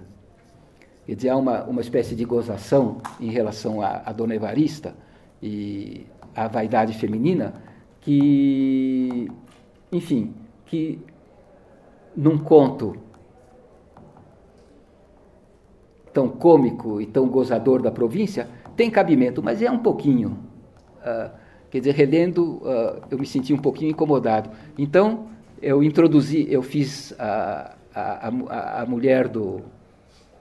Enfim, duas senhoras, das quais a mulher do Bacamarte mais a mulher do Boticário, depois de rirem delas, eu fiz elas voltarem em cena e dizerem: vocês estão... O que é isso? O que é isso de ficarem rindo da gente só porque a chanchada pensa que pode falar mal de mulher? E que coisa mais ridícula, francamente. Vocês são lamentáveis, né? Quer dizer, isso é uma coisa que eu introduzi como uma reflexão sobre mim mesmo, né? Quer dizer, a dose de misoginia que existe no Machado e que eu estilizei também ali, ao reler eu fiquei um pouco mal impressionado comigo mesmo e resolvi dar uma melhorada. Desculpa, Roberto, você... Bem, acho que era mais ou menos o que eu tinha para comentar. O Zé Fernando precisa dizer, eu acho que ele quer se despedir de perdão, você, porque desculpe. Ele precisa ir embora. Desculpe. Ele já tinha um compromisso na IAD quando eu convidei. Enfim. Eu agradeço o convite e, enfim, vou ter que me retirar. Nós que agradecemos, obrigada. Eu que agradeço. Tá. Era mais ou menos o que eu tinha. Vamos continuar ou como vocês quiserem? Como que você está? Eu acho que Por mim, a mesa... Vocês mandam. Da minha parte, continuamos. E da parte de vocês. Sim. Então, você quer falar? Sim. Eu acho que tem, assim, essa passagem do tropicalismo dos anos 60 brasileiro, pós-64, tem uma perspectiva negativa que apanha, isso tem a ver um pouco com o Machado, certamente, apanha muito originalmente os horizontes. O 68 brasileiro foi negativo, diferente do francês, diferente do americano. O 68 brasileiro foi negativo, né? É como se a experiência de 64 permitisse que, da perspectiva intelectual brasileira e artística, se vislumbrasse o horizonte de passe futuro do capitalismo, esse que nós estamos agora. Eu acho que repor a peça em cena agora relembra isso, quer dizer, em relação à cultura brasileira, mas também global. Agora, na última New Left Review, os fins do capitalismo, né? Aquele economista, os vários fins do capitalismo, aquele economista Streeck. alemão, não é? Quer dizer, o quadro de impasses do capitalismo contemporâneo é extremo, né? E o que ele demonstra ali é isso. E diante de um quadro extremo de impasses, em que nenhum dos seus próprios critérios do capitalismo econômico, o capitalismo contemporâneo consegue responder, o movimento que ele faz é repor a sua própria aposta, né? Ele demonstra isso ali com números, né? Essa tensão, né? Parece que houve ali uma precoce vislumbre desse horizonte na situação pós-64, né? E eu acho que fica a impressão assim, que a situação do Brasil entre um pré-moderno, condenado ao moderno, que nunca se realizou, né?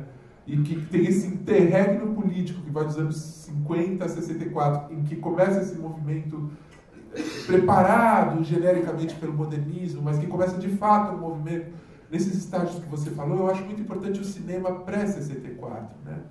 E tem também a peça do Guarnieri, Eles Não Usam Black Tie, que também está no mesmo registro que eu não sei exatamente, mas eu acho que ela é para 64 também, a peça do Guarnieri. A peça é de 58. 58, pois é, ela já está nessa direção, né, de forçar, tá aí dentro do quadro do Partido Comunista, né, mas de forçar a politização do discurso estético real, né, e os filmes pré-64, os 3 grandes filmes do cinema novo, né, Os Fuzis, Cada Um ao Seu Modo, Os Fuzis, o Vidas Secas, que aí é o problema do Nordeste, né? Não o problema operário, industrial, mas o problema do Nordeste, né? Que foi um dos vetores da crise de 64. Né?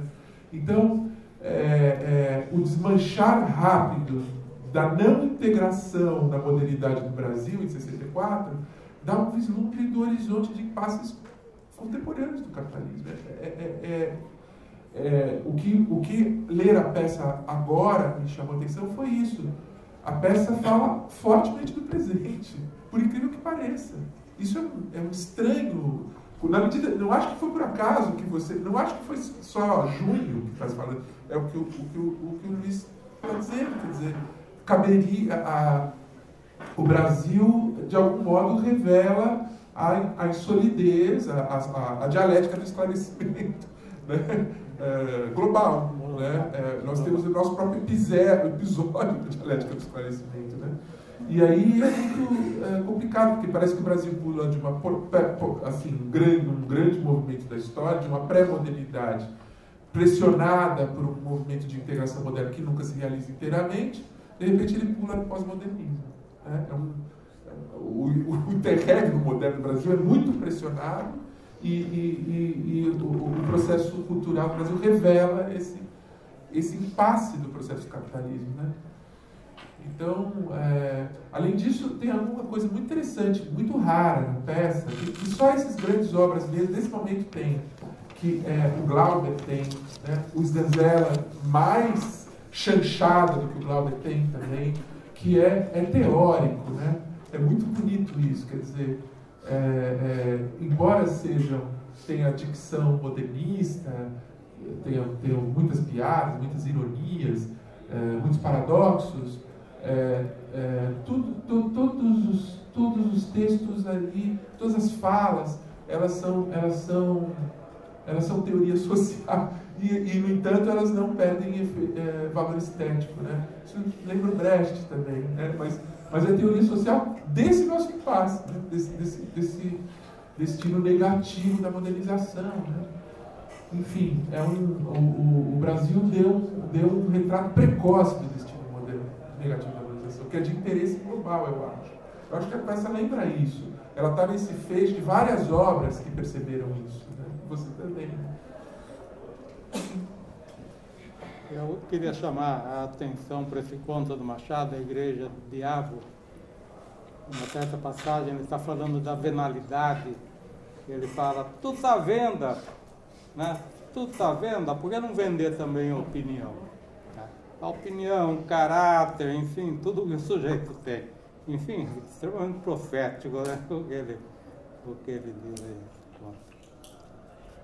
Quer dizer, o mercado e o capital como a religião do diabo, né? Absoluta e nada metafísica, né? A religião terrena. Priscila, pedindo a palavra. Oi? Ah, sim, claro. Eu, como coordenadora da mesa, bom, realmente sou alguém menos lunático da próxima vez. Então, bom, agora eu vou passar a palavra ao distinto público. E fico recolhendo, inscrições. Alguém já se habilita?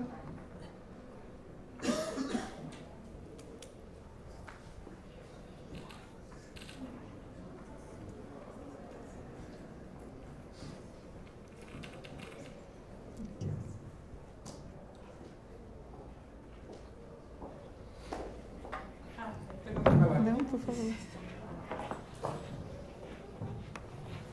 Eu só queria fazer um comentário, eu não li a peça, né? Vou ler imediatamente, mas sobre essa pergunta, né? Para quem os escravos vão trabalhar? né? Porque é a pergunta que aparece e desaparece permanentemente na nossa história, só que ela é a pergunta central, que nós temos que nos fazer permanentemente, né? Se nós temos ainda no horizonte a possibilidade da elaboração de algum horizonte político, né? E eu pensando nessas manifestações de junho, é isso, nós explicitamos a barbárie, né? Mas nós não temos a formulação do projeto. Quer dizer, o bilhetinho está livre, mas e a nossa parte, né? E como é difícil essa pergunta se tornar central, né? Então ela permeia, na minha visão, a crítica ao padrão FIFA está explicitando isso o tempo inteiro, né? Mas ao mesmo tempo a elaboração tão simples ela desaparece, né? Para que os escravos vão trabalhar. É só esse comentário. Eu achei a frase de uma crueldade e ao mesmo tempo tão precisa, né? É isso.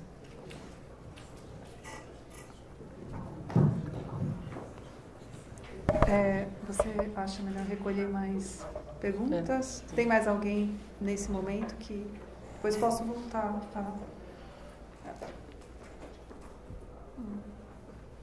Bom, então por enquanto fico com você. Oi. Não foi uma pergunta, não é? Bom, não sei se... Mas... É porque, de fato, é uma frase. Enfim, se não tiver mais... Então... Como você quiser. Como você quiser. Então eu vou fazer uma pergunta aqui, se ninguém... Eu escrevi uma coisa Faça. aqui. Na verdade, eu já até tinha já... Peraí, agora eu só tenho que achar... Não, sobre essa ciência, esse mecanismo essa dinâmica da Casa Verde que se enche, esvazia, né? Tira, põe, deixa ficar, né? Tem um escravo se joga. Daí, bom, uma das perguntas uma, na verdade, que eu tinha bolado, era você já respondeu ao Zé Fernando de certa maneira, mas é uma coisa curiosa de lembrar. Porque, como se diz, né, como, por exemplo, aí na Camargo Costa lembra, tal, a recepção de Brecht no Brasil começa a se dar de forma mais sistemática depois de 58. E aí eu perguntava, e quanto a você? Já o conhecia, estudava? Né? E daí também eu ia perguntar se você tinha uma relação pessoal com o pessoal, com os encenadores do Arena, com o pessoal do CPC, se alguém conheceu a sua peça antes dela ser publicada, se você teve uma troca com o pessoal de teatro. Como eu nunca vi nada a esse respeito, então... Bom, eu terminei a peça na Europa. Comecei a escrever no Brasil e terminei na Europa. E mandei para o meu amigo Anatol Rosenfeld, que era uma figura central do mundo teatral de São Paulo. E ele prontamente me respondeu dizendo, olha, isso, estávamos em 69, né? Isso em São Paulo nem pensar. Publicar isso, encenar isso, não há a menor hipótese, né? De modo que a peça ficou na geladeira.